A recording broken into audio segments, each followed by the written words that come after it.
ಆಕಾಶವಾಣಿ ಮಾಗಿಲೋಳು ಕೈ ಮುಗಿದು ಒಳಗೆ ಯಾತ್ರಿಕನೇ. ದಾವಣಗೆರೆ ಜಿಲ್ಲೆ ಪ್ರವಾಸಿ ತಾಣ ವಿಶೇಷ ಕಾರ್ಯಕ್ರಮ ಸರಣಿ ಪ್ರಸ್ತುತಪಡಿಸುತ್ತಾರೆ ಎಂಎನ್ ಸುಂದರ್ರಾಜ್. ಎಲ್ಲರಿಗೂ ನಮಸ್ಕಾರ. ಶಿವಮೊಗ್ಗ ಜಿಲ್ಲೆ ಮತ್ತು ಚಿಕ್ಕಮಗಳೂರು ಜಿಲ್ಲೆ ಪ್ರವಾಸಿ ಸ್ಥಳಗಳ ಬಗ್ಗೆ ನಾವು ಇದುವರೆಗೂ ತಿಳ್ಕೊಂಡ್ವಿ. ಈಗ ದಾವಣಗೆರೆ ಜಿಲ್ಲೆಯ ಪ್ರೇಕ್ಷಣೀಯ ಸ್ಥಳಗಳ ಬಗ್ಗೆ ಸ್ವಲ್ಪ ನಾವು ತಿಳ್ಕೊಳ್ತಕ್ಕಂಥದ್ದು ಇವತ್ತಿನಿಂದ ಪ್ರಾರಂಭ ಆಗುತ್ತೆ. ದಾವಣಗೆರೆ ಜಿಲ್ಲೆ ಚಿತ್ರದುರ್ಗದಿಂದ ಬೇರೆಯಾಗಿ ಸ್ವತಂತ್ರ ಜಿಲ್ಲೆಯಾಗಿದ್ದು ಆಗಸ್ಟ್ 15, 1997 ಇಲ್ಲಿ ಹತ್ತಿ ಗಿರಣಿಗಳು ಜಾಸ್ತಿ ಇದ್ದಿದ್ದರಿಂದ ಇದನ್ನು ಕರ್ನಾಟಕದ ಮ್ಯಾಂಚೆಸ್ಟರ್ ಅಂತ ಕರಿತಾ ಇದ್ರು. ಈ ಜಿಲ್ಲೆ ಐತಿಹಾಸಿಕವಾಗೂ ಸಹ ಬಹಳ ಪ್ರಸಿದ್ಧಿಯನ್ನು ಪಡೆದಿರ್ತಕ್ಕಂಥ ಜಿಲ್ಲೆಯಾಗಿದೆ. ದಾವಣಗೆರೆ ಅಂದ ತಕ್ಷಣ ನಮಗೆಲ್ಲ ನೆನಪಿಗೆ ಬರ್ತಕ್ಕಂಥದ್ದು ಬೆಣ್ಣೆ ದೋಸೆ.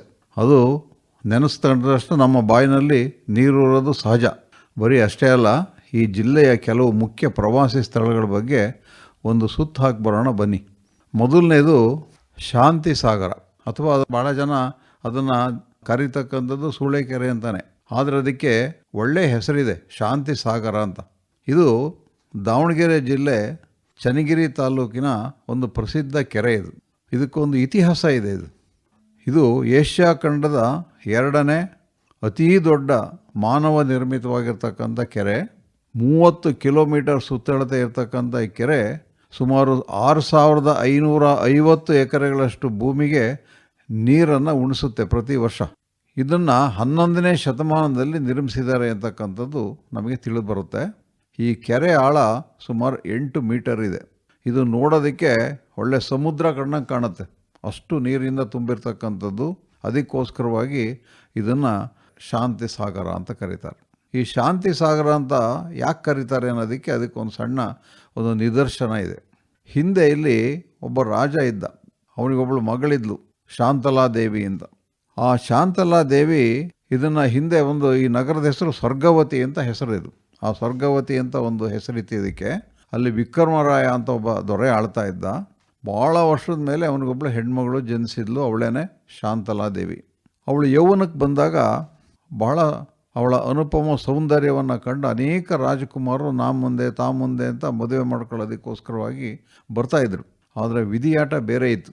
ಆ ಶಾಂತಲಾದೇವಿ ಒಬ್ಬ ಬಡ ಕುಟುಂಬಕ್ಕೆ ಸೇರಿದ ಸಿದ್ದೇಶ್ವರ ಅಂತ ಒಬ್ಬ ಸಾಧಾರಣ ವ್ಯಕ್ತಿಯನ್ನು ಪ್ರೀತಿಸ್ತಾ ಇದ್ಲು. ಅವನು ತುಂಬ ಬಡವ. ಅವನಿಗೆ ಯಾವ ಐಶ್ವರ್ಯನೂ ಇರಲಿಲ್ಲ, ಆಸ್ತಿನೂ ಇರಲಿಲ್ಲ. ಅವನ್ನೇ ಮದುವೆ ಆಗಬೇಕು ಅಂತ ನಿಶ್ಚಯಿಸಿದ್ಲು. ಅವ್ರ ತಂದೆ ಎಷ್ಟು ಹೇಳಿದ್ರು ಕೇಳಲಿಲ್ಲ. ನೀನು ರಾಜಕುಮಾರಿ, ಸಾಮಾನ್ಯ ಆಗಿರ್ತಕ್ಕಂಥವ್ರ ಮದುವೆ ಆಗಬೇಡ ಅಂತ ಹೇಳಿದ್ರೂ ಕೇಳಲಿಲ್ಲ. ಅವಳು ಸಿದ್ದೇಶ್ವರನ್ನೇ ಮದುವೆ ಆಗ್ತಕ್ಕಂತಹ ಒಂದು ನಿರ್ಧಾರವನ್ನು ಮಾಡಿದ್ಲು. ಇದರಿಂದ ಆ ರಾಜನಿಗೆ ಭಾಳ ಸಿಟ್ಟು ಬಂದು, ನೀನು ಮಂಥನದ ಮರ್ಯಾದೆಯನ್ನು ಹಾಳು ಮಾಡಿದ ಕುಲಟೆ ಅಂತ ಅವಳನ್ನ ಮನೆಯಿಂದ ಹೊರಗೆ ಹಟ್ಟಿಬಿಡ್ತಾನೆ. ಆದರೂ ಎದೆಗುಂದದ ಶಾಂತಲೆ ತನ್ನ ಪತಿಯೊಡನೆ ಒಂದು ಪುಟ್ಟ ಗುಡಿಸಿನಲ್ಲಿ ಜೀವನ ಮಾಡ್ತಾ ಇರ್ತಾಳೆ. ಜೀವನದಲ್ಲಿ ಏನಾದರೂ ಒಂದು ಸಾಧನೆ ಮಾಡಬೇಕು, ಜನರಿಗೆ ಉಪಕಾರವಾಗಂಥ ಒಂದು ಶಾಶ್ವತವಾಗಿರ್ತಕ್ಕಂಥ ಕೆಲಸ ಮಾಡಬೇಕು ಅಂತ ಅವಳು ಮನಸ್ಸಿನಲ್ಲೇ ನಿರ್ಧಾರ ಮಾಡಿಕೊಂಡು ಇಲ್ಲಿ ಒಂದು ಕೆರೆಯನ್ನು ನಿರ್ಮಾಣ ಮಾಡೋಣ. ಯಾಕೆಂದರೆ ಸುತ್ತಮುತ್ತ ಅನೇಕ ಜಮೀನುಗಳಿಗೆ ನೀರು ಇರೋದಿಲ್ಲ, ಮಳೆ ಆಧರಿಸಿರ್ತಕ್ಕಂಥ ವ್ಯವಸಾಯ ಇರ್ತಿತ್ತು. ಅವ್ರಿಗೇನಾದ್ರು ಒಂದು ಒಳ್ಳೇದು ಮಾಡಬೇಕು ಅಂತ ಇಲ್ಲೊಂದು ಕೆರೆ ನಿರ್ಮಾಣ ಮಾಡಬೇಕು ಅಂತ ತೀರ್ಮಾನ ಮಾಡ್ತಾಳೆ. ಅದಕ್ಕಾಗಿ ಅವಳ ಹತ್ರ ಜಾಗನೂ ಇಲ್ಲ, ಹಣನೂ ಇರಲಿಲ್ಲ. ಅಲ್ಲೇ ಊರ ಹೊರಗೆ ಒಂದು ಸೂಳೆಯರ ಕೇರಿ ಇತ್ತು, ವೈಶ್ಯರ ಒಂದು ಕೇರಿ. ಅವರೆಲ್ಲ ಜೀವನೋಪಾಯಕ್ಕಾಗಿ ದೇಹ ಮಾರ್ಕೊಂಡು ಜೀವಿಸ್ತಾ ಇದ್ರು.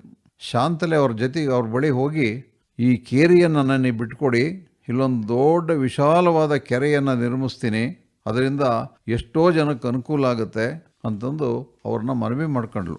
ಎಷ್ಟೇ ಆಗಲಿ ಅವಳು ರಾಜಕುಮಾರಿ ಆಗಿದ್ದಳು. ಅವಳ ಮಾತಿಗೆ ಕಟ್ಟು ಬಿದ್ದು ಅಲ್ಲಿದ್ದಂತಹ ಎಲ್ಲ ವೇಶ್ಯರು ಆ ಕೇರಿಯನ್ನೇ ಖಾಲಿ ಮಾಡಿಕೊಂಡು ಬೇರೆ ಕಡೆಗೆ ತೆರಳಿದರು. ಆಗ ಶಾಂತಲಾ ಮತ್ತು ಅವಳ ಪತಿ ಇಬ್ಬರು ಹಗಲು ರಾತ್ರಿ ದುಡಿದು ಆ ಕೆರೆಯನ್ನು ನಿರ್ಮಿಸಿದರು. ಇದು ಸೂಳೆಯರ ಕೇರಿ ಆಗಿದ್ದರಿಂದ ಅದನ್ನು ಸೂಳೆ ಕೆರೆ ಅಂತ ಕರೆಯೋಕ್ಕೆ ಪ್ರಾರಂಭ ಮಾಡಿದರು. ಈ ಕೆರೆಯ ನಿರ್ಮಾತೃ ಶಾಂತಲಾ ಕೊನೆಗೆ ಅದೇ ಕೆರೆಯಲ್ಲಿ ಮುಳುಗಿ ತನ್ನ ದೇಹ ತ್ಯಾಗವನ್ನು ಮಾಡಿದ್ಲು. ಅವಳ ಪತಿ ಸಿದ್ದೇಶ್ವರನು ಸಹ ಪತ್ನಿಯ ವಿರಹವನ್ನು ತಾಳಲಾರದೆ ಅವನು ಸಹ ಅನ್ನ ನೀರು ತ್ಯಜಿಸಿ ಮರಣ ಹೊಂದ.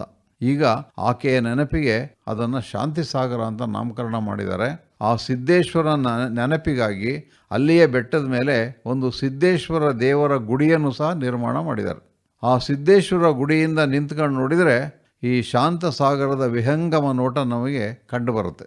ಅದರ ಸುತ್ತಲೂ ಇರ್ತಕ್ಕಂಥ ಅಡಿಕೆ ತೋಟಗಳು, ಗದ್ದೆಗಳು ಇವೆಲ್ಲ ಕಣ್ಣಿಗೆ ಹಬ್ಬವನ್ನು ಉಂಟು ಮಾಡತಕ್ಕಂಥ ಒಂದು ದೃಶ್ಯ. ಆ ಕೆರೆಯಲ್ಲಿ ಈಗ ದೋಣಿ ವಿಹಾರ ಮಾಡತಕ್ಕಂಥವ್ರಿಗೂ ಸಹ ವ್ಯವಸ್ಥೆಯನ್ನು ಮಾಡಿದ್ದಾರೆ. ಈ ಚನ್ನಗಿರಿ ತಾಲೂಕಿನಲ್ಲಿರ್ತಕ್ಕಂಥ ಈ ವಿಶಾಲವಾದ ಕೆರೆ ಒಂದು ಹೆಣ್ಣಿನ ಪ್ರೇಮ ಮತ್ತು ತ್ಯಾಗದ ಫಲವಾಗಿ ಇಂದು ಸಹಸ್ರಾರು ಕುಟುಂಬಗಳಿಗೆ ಆಸರಿಯಾಗಿ ನಿಂತಿರ್ತಕ್ಕಂಥದ್ದು ಸುತ್ತಮುತ್ತ ಇರುವ ಹಳ್ಳಿಗಳಿಗೆ ಜೀವನಾಧಾರವಾಗಿ ಕಂಗೊಳಿಸ್ತಾ ಇದೆ. ಪ್ರತಿ ವರ್ಷ ಶಿವರಾತ್ರಿ ದಿನ ಇಲ್ಲಿ ಸಿದ್ದೇಶ್ವರ ಜಾತ್ರೆ ನಡೆಯುತ್ತೆ. ಆ ಜಾತ್ರೆಗೆ ಸುತ್ತಮುತ್ತಲಿನ ಗ್ರಾಮಗಳಿಂದ ಸಹಸ್ರಾರು ಜನ ಬಂದು ಸೇರಿ ವಿಜೃಂಭಣೆಯಿಂದ ಆಚರಿಸ್ತಾರೆ.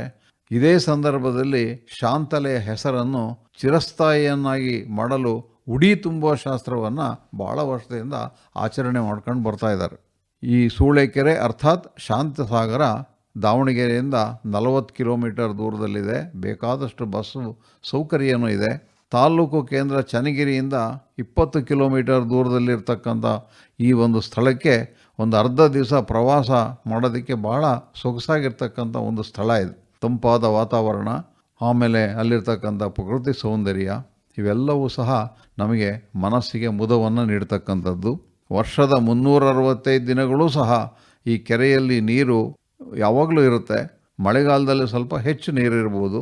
ಅಂಥ ದೃಶ್ಯವನ್ನು ನೋಡೋದಕ್ಕೆ ನಮಗೆ ಅಲ್ಲಿ ಹೋಗಿ ನಾವು ಅದನ್ನು ನೋಡಿದರೆ ಮಾತ್ರ ನಮಗೆ ಅದರ ಒಂದು ಸೌಂದರ್ಯದ ಅರ್ಥ ಉಂಟಾಗುತ್ತೆ. ಆಮೇಲೆ ಅಲ್ಲಿ ಸೂರ್ಯಾಸ್ತದ ದೃಶ್ಯ ಭಾಳ ಅದ್ಭುತವಾಗಿ ಕಾಣುತ್ತದೆ. ಹೀಗಾಗಿ ಇದನ್ನು ನೋಡೋದಕ್ಕೆ ಬೇರೆ ಬೇರೆ ಕಡೆಯಿಂದ ತುಂಬ ಜನ ಬಂದು ಅಲ್ಲಿನ ಒಂದು ಸೌಂದರ್ಯವನ್ನು ವೀಕ್ಷಣೆ ಮಾಡ್ಕೊಂಡು ಹೋಗ್ತಕ್ಕಂಥದ್ದನ್ನು ನಾವು ನೋಡ್ಬೋದು. ಇಲ್ಲಿ ಪ್ರಮುಖವಾಗಿ ನೋಡ್ತಕ್ಕಂಥ ಸ್ಥಳ ಅಂತಂದರೆ ಒಂದು ಶಾಂತಸಾಗರ ಮತ್ತು ಸಿದ್ದೇಶ್ವರ ದೇವಸ್ಥಾನ.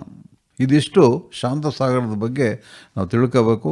ನಾವು ಸಹ ಅಲ್ಲಿ ಹೋಗಿ ಒಂದು ಸರಿ ನೋಡಿ ಅದರ ಮಹತ್ವವನ್ನು ತಿಳ್ಕೊಳ್ತಕ್ಕಂಥದ್ದು ನಮ್ಮೆಲ್ಲರ ಒಂದು ಆದ್ಯ ಕರ್ತವ್ಯನೂ ಆಗಿದೆ. ಬಾಗಿಲೋಳು ಕೈ ಮುಗಿದು ಒಳಗೆ ಯಾತ್ರಿಕನೇ. ಇನ್ನು ಈ ದಾವಣಗೆರೆ ಜಿಲ್ಲೆಯಲ್ಲಿ 3 ರಂಗನಾಥ ಸ್ವಾಮಿ ದೇವಾಲಯಗಳನ್ನು ನಾವು ಕಾಣ್ಬೋದು. ಒಂದು ಕುಮಾರನಹಳ್ಳಿಯಲ್ಲಿರ್ತಕ್ಕಂಥ ರಂಗನಾಥ ಸ್ವಾಮಿ ದೇವಸ್ಥಾನ, ಇನ್ನೊಂದು ದೇವರಹಳ್ಳಿಯ ರಂಗನಾಥ ಸ್ವಾಮಿ ದೇವಸ್ಥಾನ, ಮತ್ತೊಂದು ನೀರ್ತಡಿಯ ರಂಗನಾಥ ಅಂತ. ಈ 3 ರಂಗನಾಥ ಸ್ವಾಮಿಗಳ ದೇವಸ್ಥಾನ ಬಹಳ ಪ್ರಸಿದ್ಧವಾಗಿರ್ತಕ್ಕಂಥ ದೇವಸ್ಥಾನಗಳಾಗಿದೆ. ಅದರಲ್ಲಿ ಮೊದಲನೇದು ಕುಮಾರನಹಳ್ಳಿ ರಂಗನಾಥ ಸ್ವಾಮಿ. ಈ ಕುಮಾರನಹಳ್ಳಿ ಅಂತಕ್ಕಂಥದ್ದು ಒಂದು ಸಣ್ಣ ಹಳ್ಳಿ. ಅದು ಹೊನ್ನಾಳಿಯಿಂದ ಹರಿಹರಕ್ಕೆ ಹೋಗ್ಬೇಕಾದ್ರೆ ಅಲ್ಲಿ ನಮಗೆ ಈ ಕುಮಾರನಹಳ್ಳಿ ಸಿಗುತ್ತದು. ಅಲ್ಲಿ ಹೆಳವನಕಟ್ಟೆ ಗಿರಿಯಮ್ಮ ಅಂತ ಬಹಳ ದೊಡ್ಡ ದೈವ ಭಕ್ತ ಇದ್ಲು.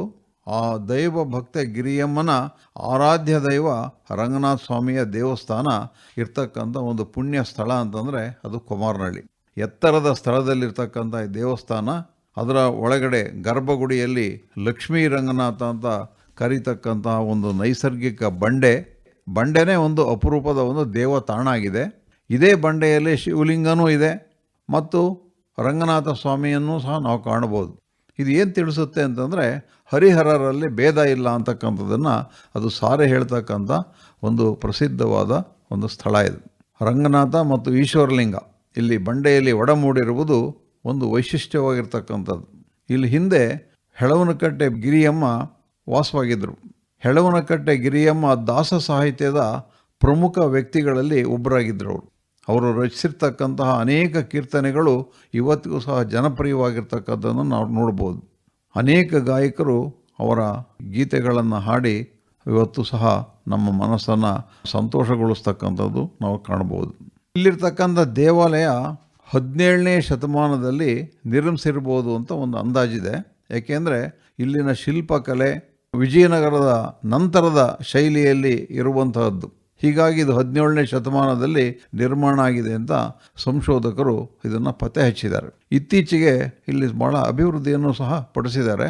ದೇವಾಲಯದ ಪ್ರವೇಶ ದ್ವಾರವನ್ನು ಕಳೆದ ಶತಮಾನದಲ್ಲಿ ನಿರ್ಮಿಸಿ ಪ್ರವಾಸಿಗರಿಗೆ ಅದು ಒಂದು ರೀತಿಯ ಸ್ವಾಗತವನ್ನು ಕೋರ್ತಕ್ಕಂಥ ಒಂದು ಕಮಾನಾಗಿದೆ. ಧಾರ್ಮಿಕ ಸೌಹಾರ್ದತೆಗೆ ಹೆಸರಾಗಿರುವ ರಂಗನಾಥನ ದೇವಾಲಯದ ಪಕ್ಕದಲ್ಲಿ ಲಕ್ಷ್ಮೀದೇವಿಯ ವಿಗ್ರಹನೂ ಇರ್ತಕ್ಕಂಥ ಒಂದು ದೇವಸ್ಥಾನವೂ ಇದೆ. ಅದನ್ನು ಜನ ಶ್ರದ್ಧಾಭಕ್ತಿಯಿಂದ ಪೂಜೆ ಮಾಡ್ತಾರೆ. ಗರ್ಭಗುಡಿ ಮತ್ತು ಸಭಾಮಂಟಪವನ್ನು ಹೊಂದಿದ್ದು ಪುರಾತನ ದೇವಾಲಯದ ಕಂಬಗಳನ್ನು ಇಲ್ಲಿ ಬಳಸಿಕೊಂಡಿದ್ದಾರೆ.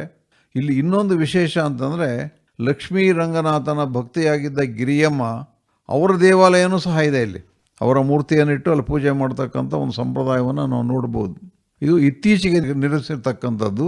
ದೇವರ ಜೊತೆ ದೇವರ ಭಕ್ತಿಗೂ ಒಂದು ದೇವಾಲಯವನ್ನು ನಿರ್ಮಾಣ ಮಾಡಿರ್ತಕ್ಕಂಥದ್ದು ಒಂದು ಹೊಸ ಕಲ್ಪನೆ ಇದು. ಇಲ್ಲಿ ಆಗಾಗ್ಗೆ ಸಾಹಿತ್ಯಿಕ ಮತ್ತು ಧಾರ್ಮಿಕ ಕಾರ್ಯಕ್ರಮಗಳು ಯಾವಾಗಲೂ ನಡೀತಾನೆ ಇರುತ್ತೆ. ಈ ದೇವಾಲಯಕ್ಕೆ ಹೊಂದಿಕೊಂಡಂತೆ ಒಂದು ಆಂಜನೇಯನ ದೇವಸ್ಥಾನ ಇದೆ.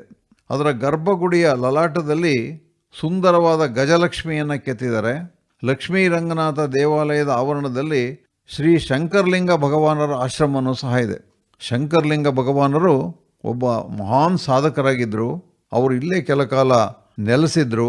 ಅವರ ಅಂತ್ಯದ ನಂತರ ಅವರ ಸಮಾಧಿಯನ್ನು ಸಹ ಇಲ್ಲಿ ಕಟ್ಟಿಸಿದ್ದಾರೆ. ಆ ಸಮಾಧಿಯನ್ನು ಜನ ದರ್ಶನ ಪಡೆದು ತಮ್ಮ ಗೌರವವನ್ನು ಸಲ್ಲಿಸ್ತಕ್ಕಂಥ ದೃಶ್ಯ ಅಸಾಮಾನ್ಯವಾಗಿರ್ತಕ್ಕಂಥದ್ದು. ಈಗಲೂ ಅವರ ಪಾದುಕೆಗಳು ಮತ್ತು ಅವರು ಬಳಸ್ತಿದ್ದಂತಹ ವಸ್ತುಗಳು ಅದರ ದರ್ಶನವನ್ನು ಭಕ್ತರು ಪಡಿತಾರೆ. ಇಲ್ಲಿನ ಪ್ರಶಾಂತ ವಾತಾವರಣ ಆಧ್ಯಾತ್ಮಿಕ ಚಿಂತನೆಗೆ ಅತ್ಯಂತ ಪ್ರಶಸ್ತವಾಗಿದೆ. ಕೊಮಾರನಹಳ್ಳಿಯ ಸಮೀಪ ಒಂದು ಜಿಗಲಿ ಅಂತ ಒಂದು ಹಳ್ಳಿ ಇದೆ. ಅಲ್ಲಿರ್ತಕ್ಕಂಥ ವೀರಭದ್ರ ದೇವರ ಒಂದು ದೇವಸ್ಥಾನ ಸಹ ಐತಿಹಾಸಿಕವಾಗಿ ಮತ್ತು ಧಾರ್ಮಿಕ ಮಹತ್ವವನ್ನು ಹೊಂದಿರತಕ್ಕಂಥ ಒಂದು ದೇವಾಲಯ. ಮೂಲತಃ ಬೇಟೆಗಾರರ ಆರಾಧ್ಯ ದೈವವಾಗಿದ್ದ ರಂಗನಾಥ ಎಲ್ಲರ ಆರಾಧ್ಯ ದೈವವಾಗಿದ್ದು ಒಂದು ವಿಶೇಷವಾಗಿರ್ತಕ್ಕಂಥ ಒಂದು ಸಂಗತಿ. ಈ ಕೊಮಾರನಹಳ್ಳಿ ಆಗಲೇ ಹೇಳಿದಾಗೆ ಹೊನ್ನಾಳಿ ಹರಿಹರ ಮಾರ್ಗದಲ್ಲಿ ಹೆದ್ದಾರಿಗೆ ಅಂಟಿಕೊಂಡೇ ಇರತಕ್ಕಂಥದ್ದು. ದಾವಣಗೆರೆಯಿಂದ ಸುಮಾರು 40 ಕಿಲೋಮೀಟರ್ ದೂರದಲ್ಲಿದೆ. ಇಲ್ಲಿ ಪ್ರತಿನಿತ್ಯ ದಾಸೋಹದ ಅನುಕೂಲತೆಯೂ ಇದೆ. ಬೆಳಗ್ಗೆ 8:30ಯಿಂದ 11 ಗಂಟೆವರೆಗೆ, ಸಂಜೆ 4ರಿಂದ 8 ಗಂಟೆವರೆಗೆ ದೇವಾಲಯದ ಬಾಗಿಲು ಭಕ್ತರಿಗಾಗಿ ತೆರೆದಿರುತ್ತೆ. ಇದು ಕೊಮಾರನಹಳ್ಳಿ ರಂಗನಾಥ ಸ್ವಾಮಿಯ ದೇವಸ್ಥಾನದ ಒಂದು ಪರಿಚಯ. ಬಾಗಿಲೋಳು ಕೈ ಮುಗಿದು ಒಳಗೆ ಬಾ ಯಾತ್ರಿಕನೇ. ಇದುವರೆಗೆ ದಾವಣಗೆರೆ ಜಿಲ್ಲೆ ಪ್ರವಾಸಿ ತಾಣ ವಿಶೇಷ ಕಾರ್ಯಕ್ರಮ ಸರಣಿ ಕೇಳಿದಿರಿ. ಪ್ರಸ್ತುತಪಡಿಸಿದವರು ಎಂಎನ್ ಸುಂದರ್ರಾಜ್. ನಿರ್ವಹಣೆ ಆಕಾಶವಾಣಿ ಭದ್ರಾವತಿ ಕೇಂದ್ರದ ಕಾರ್ಯಕ್ರಮ ಮುಖ್ಯಸ್ಥರಾದ ಎಸ್ಆರ್ ಭಟ್.